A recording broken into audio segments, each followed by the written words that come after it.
Hi friends, இன்றைக்கி என்ன பார்க்க போகிறோன்னா குதிரைவாலி அரிசியில் சூப்பரான டேஸ்ட்டில் தோசை எப்படி செய்யலான்னு பார்ப்போம்.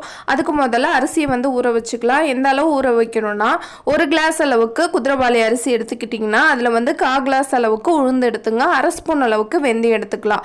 இப்போ வந்து வெந்தயத்தையும் உளுந்தையும் ஒன்றா ஊற வச்சுக்கலாம். அரிசியை தனியாக ஊற வச்சுக்கலாம். இதை 3 மணி நேரம் நல்லா ஊற வச்சுட்டு அப்புறம் சுத்தமாக வாஷ் பண்ணிவிட்டு ஃபர்ஸ்ட்டு உளுந்தையும் வெந்தயத்தையும் சேர்த்து கொஞ்சம் கொஞ்சமாக தண்ணி ஊற்றி நல்லா நேவாக அரைச்சிட்டு அதை வந்து வேறு இடத்துல ட்ரான்ஸ்ஃபர் பண்ணிவிட்டு அதே மிக்ஸி ஜார்லேயே குதிரைவாலி அரிசியை சேர்த்து கொஞ்சம் கொஞ்சமாக தண்ணி ஊற்றி கொஞ்சம் கொரப்பாக வந்து அரைச்சி எடுத்துக்கலாம். ரெண்டுத்தையும் அரைச்சோன்னே தேவையான அளவு உப்பு போட்டு நல்லா கரைச்சிட்டு ஒரு 4 மணி நேரத்துக்கு நல்லா புளிக்க விட்டிங்கன்னா சூப்பரான தோசை மாவு ரெடி. இது நல்லா முறுமுறுன்னு இருக்கும் தோசை. கண்டிப்பாக வந்து ட்ரை பண்ணி பாருங்கள். டேஸ்ட் வந்து வேறு லெவலாக இருக்கும். கொஞ்சம் குவான்டிட்டி அதிகமாக போட்டிங்கன்னா நீங்கள் கிரைண்டரில் கூட அரைச்சி எடுத்துக்கலாம். கண்டிப்பாக வந்து ட்ரை பண்ணி பார்த்துட்டு கமெண்ட் பாக்ஸில் கமெண்ட் பண்ணுங்கள். இந்த வீடியோ பிடிச்சிருந்தா குட்டியாக ஒரு லைக் போட்டுங்க. தேங்க்யூ, பாய்.